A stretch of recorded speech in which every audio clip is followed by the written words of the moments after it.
The crickets chirping don't let on to the action inside the King household.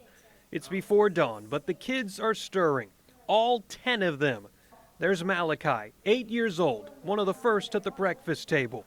Mabry is in the cheer outfit. She's 7. Next to her is Chloe, 16, shy and reserved. It's a big day because it's Maddie's 10th birthday. He gets to celebrate with a chocolate donut. Mason is 11 and loves art. Camp is 12 and plays football at Clyde Junior High. 17-year-old Kinley is a big help to her parents, carrying Clyde, who's 5 and is excited for another day of kindergarten.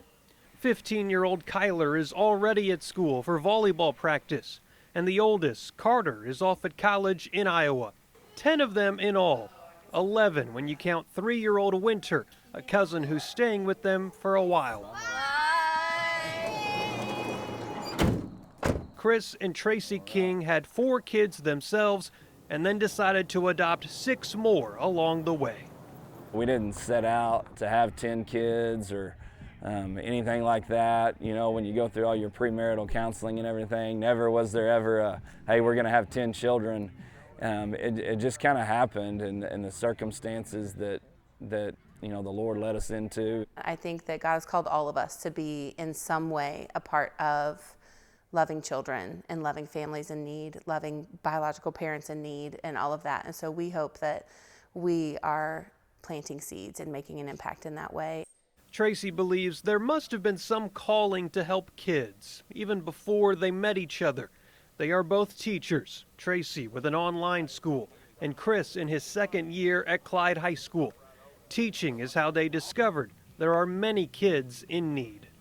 As I got into the profession, I noticed more and more kids were not in a stable home. And at the time, we only had 1 child, and we had a 4-bedroom house. And you know, we felt like the Lord had really blessed us, and you know, it was our turn to bless other people. The Kings have adopted 6 children and also been a foster home to many more over the years. They have come so far, and they're able to extend some love rather than it only being at a place where they could try to learn to receive it. And that is when you begin to see them move mountains. Their whole lives change because it comes from a place deep inside them of trust that they're able to give and love others. It is hard for most of us to imagine what it would be like living in a house of 12, all the work that's multiplied for this family just to make it through another day. But it's something the Kings would not trade for anything. Sometimes it's chaotic and sometimes it's hard, and sometimes we don't all mesh together in one day, but my goodness, we always have someone to hang out with. We always have someone to talk to. We always have someone to hug. We always have someone to read with. And it just is a house full of love. It truly, truly is. You think you're done right now?